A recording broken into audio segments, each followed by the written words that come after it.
lesson 9 again. We are talking about fats. So hopefully you're dialing in the fats.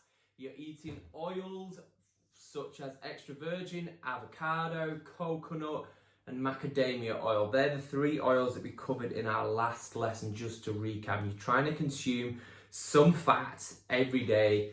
Women get 1 thumb, men get 2 thumbs per serving. Okay, so let's go through today's lesson. Trans fats.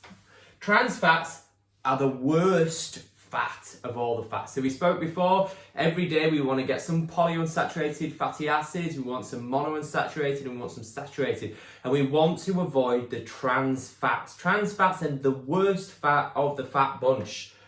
So why are they the worst batch? Well, if they are man-made, which we're going to go more into in a minute, they increase the low-density lipoproteins, decrease the high-density lipoproteins. The high-density lipoproteins are good cholesterol, low-density lipoproteins are bad cholesterol. So we want the opposite to occur of what actually happens when you consume trans fats. So what I am saying, trans fats increase the bad cholesterol if they are man-made. So what are they? Well, they're uncommon in nature.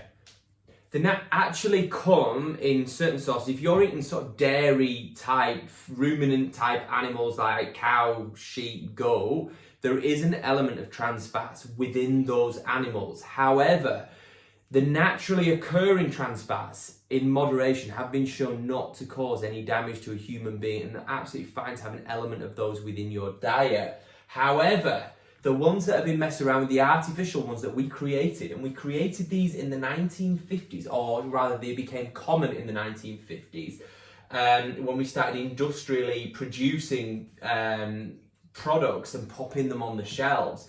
Basically what they did is they got veg fats and then basically crushed them really, really hard, added some hydrogen ions under immense pressure, and then added a metal catalyst, and then it turned it into a solid oil, giving it a longer shelf life. So at the time, this was absolutely revolutionary.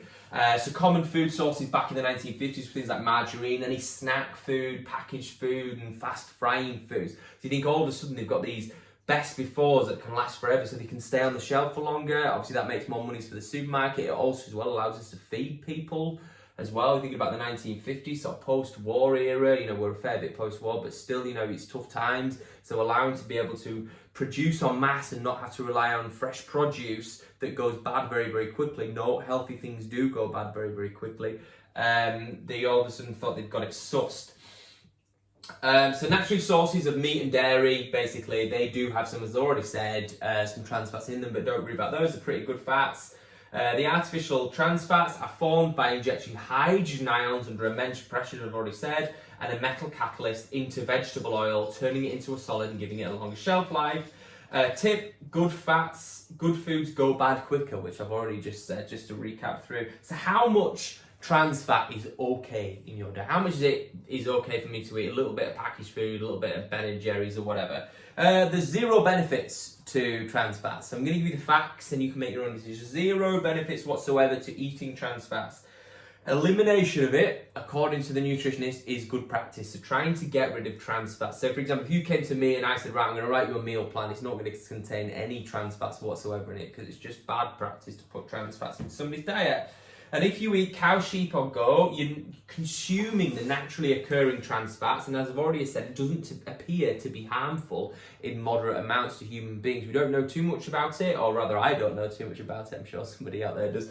But what I do know is the research says if you're just having a moderate amount, there's no issues whatsoever. And from naturally occurring sources, we know the closer towards nature, the fitter we become, the further away from nature, the sicker we become.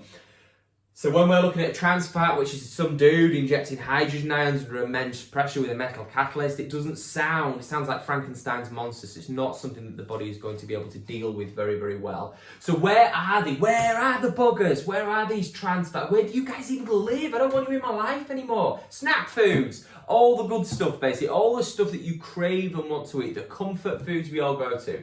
Crisps, crackers, cookies, bread, pie crusts, frozen pizzas, coffee creamers, peanut butter, anything that says partially hydrogenated. Anything, if you look at the label, it says partially hydrogenated on the label. It's high in trans fats, most likely. You're looking at the back of the label, and basically trans fats, 0 grams. So what I'm getting at is trans fats, all the stuff that we love to eat is probably got trans fats in it. Life's a bitch, isn't it? What do you know, hey? So the bottom line, avoid boxes and avoid processed food. So stay away from boxed stuff and processed food. Anything that doesn't look natural. When you're looking at it, say that doesn't look like someone's just either killed it or plucked it off a tree or dug it out of the ground, then most likely, and if it's got if it goes out of date in 2052, chances are it's a culprit of the trans fats. So that's today's lesson, trans fats. Avoid those bad boys. Stick to your saturated, poly, monounsaturated, healthy oils. See you guys tomorrow for another lesson.